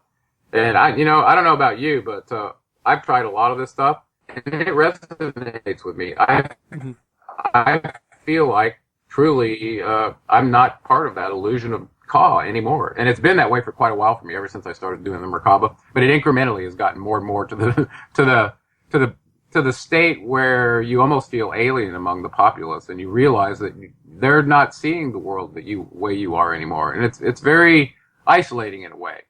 And I think a lot of people that wake up to what's really going on do feel isolated, because it's the masses are still caught in this illusion, and when you break out of it, you feel like, well, maybe I'm crazy because I don't see the world the way all those people do anymore. But the reality is, you're seeing it the way it really is. It's like the Matrix, the red pill or the blue pill. You take the red one, you start to see what's really going on. It's not a happy scene. I don't know. I could give you some for instances, but I think we both know what's going on in the world. So. Anyway, so that's good news that these cycles are going to merge together at some time in the future, meaning we're all going to be at parity in terms of our lessons and our evolution back toward the highest state that we can achieve, right? Oh, which is pretty neat. And, you realize he discusses that even though these lords of these 9 cycles are way above us and never took on a body if they didn't need to from their dimension, he also tells us that these beings at the lower dimension below ours are related to our growth, just as the consciousness of these higher beings are related to ours as well. So he's basically saying all of our ascension paths are interlocked through the conjunction of these planned cycles. And these lords of the cycles, that's their job, is to manage that and make sure that it's going in the right direction. Incredible. So that's kind of an interesting thing. And one of the quotes that came from him, and I think it was the 9th cycle master, he's the chieftain, right? He says, "Know ye that ye as a whole in this consciousness are only a cell in the process of growth." So they see us all as, at various cellular levels of growth in attaining the higher consciousness that they have. They also recognize there's higher states than what they exist in. These guys are like a management council, Gerald. There's a lot of levels. These guys are like a management council. Yeah, well, I call them the shocker police. But actually, they seem to be governed by planetary or galactic wobble cycles that allow them to relate their timing event to one another. Kind of like the great year is related to the precessional wobble of our planet. Gotcha. Right? So, so that's an interesting thing to know, that because they're in charge of these cycles have start points and stop points that usually have windows that something usually happens, right? There's some coordination happening there. Mm-hmm. You're at the end of the project and all the Gantt chart issues are taken care of, and now you got your major milestones, right? Well, one of them may be an opportunity for the beings that are, at a place where they've broken the illusion of Ka and they're participating in their own ascension back to the light. Listen, those ones may be just take it and go, okay, well, we have a different mission for you, and we'll just instantly change frequency for you, and you'll be over here right now. That's possible. It's crazy, but it's possible. And it reminds me of kind of the Christian concept of a rapture. They in their rapture doctrine, they believe that they'll be changed in an instant and taken up into the sky to be with the Lord, right? Well, now imagine this is a very large mothership that has the ability to project a light beam, change your mind frequency, traject you right out of your body, leave your carcass behind, and take you off and put you into a new avatar body so you can interact with them. Is that not possible? Is that not what's happening with, partially happening in abduction events where people are being abducted? Sometimes their body's going, but I think sometimes it's just their energy to study them, for instance. So, agreed. So he kind of leaves us with this idea that, because of where we are in our consciousness, that our growth has led to us being brought into an exposure to what's called cause and effect. And I think this has to do with free will beings, and these are principles that he later talks about in the later tablets. And one of them is called cause and effect. It's really quite good. So that he really makes you responsible for your thoughts, and it reminds me of some of the I don't know, The Secret and all the other different teachings about law of attraction is that you create your own reality. Well, he drives this home pretty good when he talks about cause and effect. And probably the last bullet item that I think is noteworthy is that this thing we call consciousness is very unique to each individual's path based on the missions they have to accomplish here, to evolve, to raise their consciousness. And so the idea of joining a group, following a regimented dogma, and simply copying someone else's life process to try to get, to the same place they are, that will never work. I mean, because its consciousness is unique to the individual's path. So you gotta think about this from the standpoint of anytime you're being drawn into groupthink, it's probably a trap. It's probably a trap to allow you to adopt the tenets of what the group believes, but it may not be right for you. Sure. So, so a lot of people will do that and then they'll, lie to themselves and say, well, yeah, I believe, 70% of what they're saying, but this other stuff, no, I can't even accept that, even though I've signed the document saying I'm a member kind of thing, right? So, so there's a lot of that, I think. But in summary, I think truth is a pathless land for each one of us. That means you got to be a hero and be brave, face your own individual fears, your own circumstances that are unique to you, such that, if you're seeking, you'll find, and I think you'll get help through these guys like they promise. I think that's probably the what I had for above and below in this tablet 11. What did you have anything else that you wanted to discuss with that? Just to wrap up on the consciousness thing, Gerald, I think there's a consciousness war out there against people on this planet, and it's not just a case of people going to a group or, being swayed by a group or being absorbed into a group. I don't even think people have a choice. Sometimes it's like, there's a lower vibration involved, obviously, but I think there's a war on people's consciousness with media and groups, whether you like it or not. You're getting subjected to the group. I just wanted to kind of point that out. You're getting subjected to the group mentality, whether you like it or not. It's not like you're... Agreed. And, one of the spiritual teachers I used to read a lot when I was early in my path was Krishnamurti. We're really a terrific teacher. Anyway, he talked about the pitfalls of joining any group, and we're so social as human beings. We want to be part of, feel like we're part of the family and all that. Well, a lot of times it turns out to be a trap, and it's really unfortunate. Even if a group starts with the best of intentions, a perfect creed that looks bulletproof, guess what? It can be infiltrated, and the people that are attempting to be the Trojan horse insider to bring it down, it's happened a lot through history, even with the best of organizations. For sure. So you got to kind of keep that in mind too, and and I don't want to mention any names, but definitely the big institutions that are an organization with secrets, not a secret organization anymore, are out there, and I think that's happened to them. So for sure. Well, yeah. So, I'm going to play out the last tablet unless you've got anything else to add. Of course, today's author is Gerald R. Clark, GeraldClark77.com, and check him out on the Mexico Symposium in the Yucatan. Any final words, Gerald? Well, I want to say that we're finally getting close to the end of Chapter 5, and I can't wait. We got 3 more tablets or so to do, 3 or 4. And once we're done with those, we're going to be off to what I think is going to be now taking all this knowledge we have and then figuring out how to apply it and find ourselves living outside the illusion of Ka and on the ascendancy path. That was my whole goal for the book. So a lot of this stuff helps to lay the groundwork for what the models are for getting out. And I don't mean escaping, I mean progressing and being the hero you were designed to be and getting out the right way, okay? And that's all I think I have on it. Getting out the right way, I like that, Gerald. Yeah. Well, the way that we're coached, there is a way. And I don't think it's a trap because my experiences out of my body, those reading about what Robert Monroe wrote about as well, they coincide very closely with what Thoth describes here.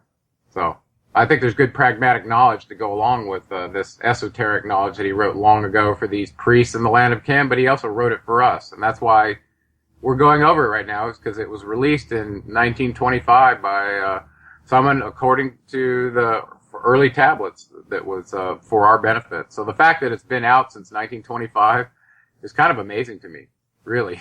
Yeah, So. for sure. All right, well, what do you say we play out this tablet text and plan our next encounter?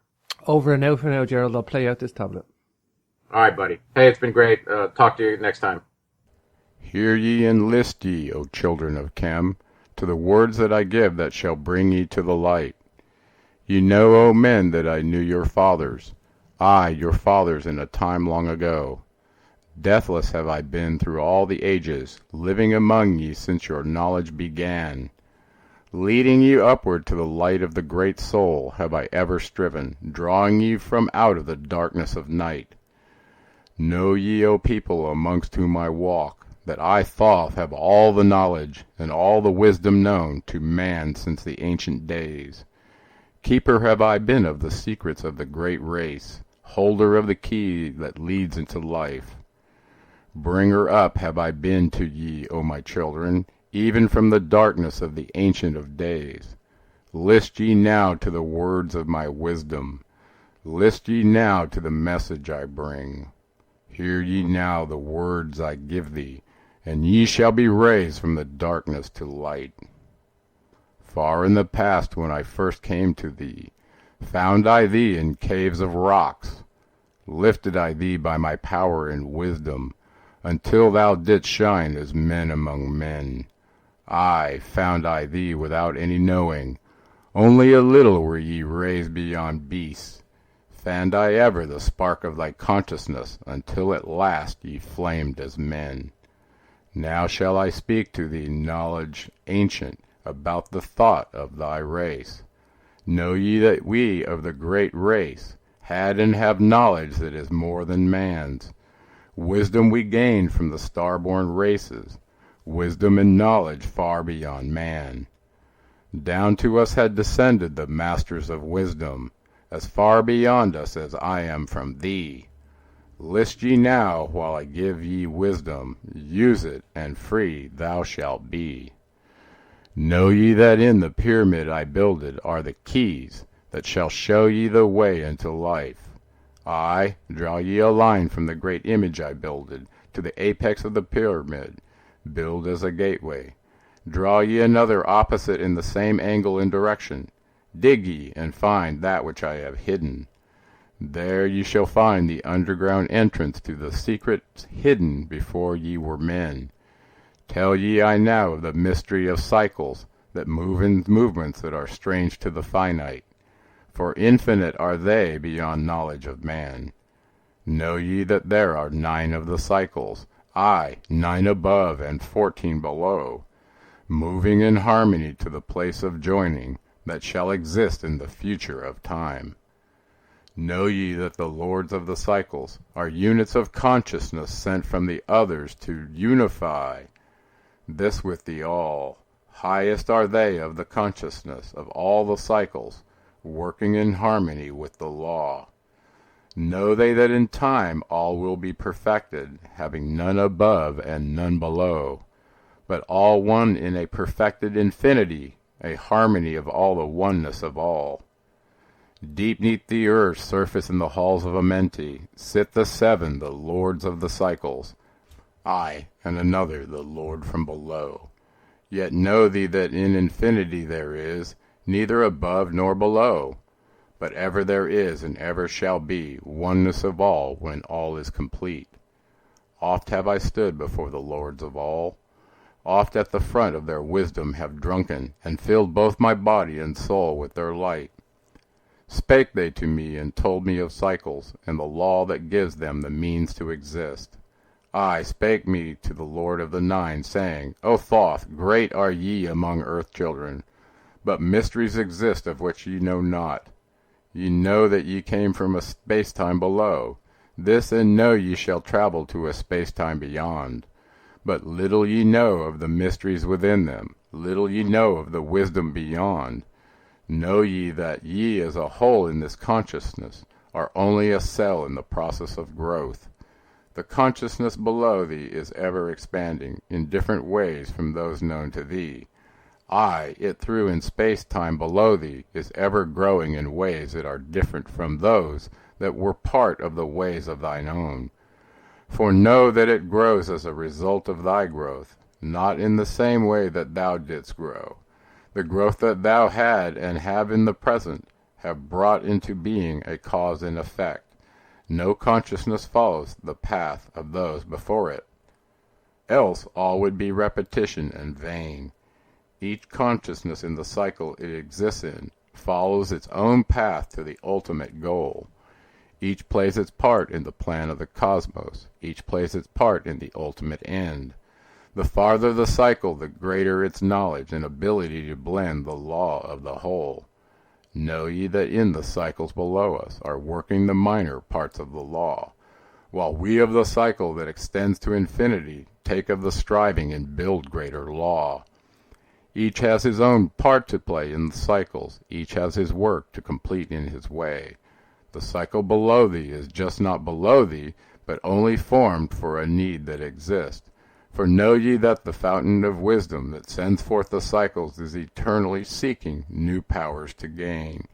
Ye know that knowledge is gained only by practice, and wisdom comes forth only from knowledge. And thus are the cycles created by law. Means they are for gaining of knowledge, for the plane of the law that is the source of the all. The cycle below is not truly below, but only different in space and in time. The consciousness there is working and testing lesser things than those ye are. And know, just as ye are working on greater, so above ye are those who are also working, as ye are on yet other laws. The difference that exists between the cycles is only an ability to work with the law.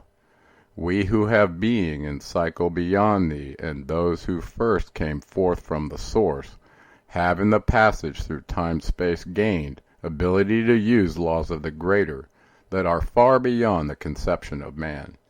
Nothing there is that really is below thee, but only a difference operation of law. Look thee above or look thee below, the same shall we find. For all is but part of the oneness, that is the source of the law. The consciousness below thee is part of thine own, as we are part of thine. Ye as a child had not the knowledge that came to ye when ye became a man. Compare ye the cycles to man in his journey from birth unto death, and see in the cycle below thee the child with the knowledge he has, and see ye yourself as a child grown older, advancing in knowledge as time passes on. See ye we also the child grown to manhood, with the knowledge and wisdom that came with the years. So also, O Thoth, are the cycles of consciousness, children in different stages of growth, yet all from the one source, the wisdom, and all to the wisdom returning again. Ceased then he from speaking, and sat in the silence that comes to the lords. Then again spake he unto me, saying, O Thoth, long have we sat in Amenti, guarding the flame of life in the halls. Yet know, we are still part of our cycles, with our vision reaching unto them and beyond. Know, we that of all, nothing else matters except growing the growth we can gain with our soul. Know we the flesh is fleeting, the things men count great are nothing to us. The things we seek are not of the body, but are only the perfected state of the soul. When ye as men can learn that nothing but the progress of soul can count in the end, then truly ye are free from all bondage, free to work in a harmony of law. Know, O man, ye should aim at perfection, for only thus can ye attain to the goal. Though ye should know that nothing is perfect, yet it should be thy aim and thy goal. Ceased again the voice of the nine, and into my consciousness the words had sunk. Now seek I ever more wisdom, that I may be perfect in law with the all. Soon go I down to the hall of Amenti, to live beneath the cold flower of life. Ye whom I have taught shall never more see me, yet live I forever in the wisdom I taught. All that man is because of his wisdom, all that he shall be is the result of his cause. List ye now to my voice and become greater than common man. Lift thine eyes upward, let light fill thy being. Be thou ever children of light. Only by effort shall ye grow upward to the plane where the light is all of the all. Be ye the master of all that surrounds ye, never be mastered by the effects of thy life. Create then ever more perfect causes, and in time shalt thou be a son of the light. Free let thine soul soar ever upward, free from the bondage and fetters of night. Lift thine eyes to the sun in the sky space, for thee let it be a symbol of life. Know that thou art the greater light, perfect in thine own sphere. When thou art free, look not ever into the blackness, lift up thine eyes to the space above. Free let thine light flame upward, and shall thou be a child of the light. This is your host, James Swagger, signing off. Don't forget to check out the full MP3 archive at capricornmembers.com. You can subscribe there. You can also follow the Capricorn Radio YouTube channel, the Capricorn TV YouTube channel, and of course the Capricorn Radio TV Facebook group and Facebook pages. Or you can also follow what I do, James Swagger, in the James Swagger group on Facebook too. And follow all the links for the show on capricornradio.com.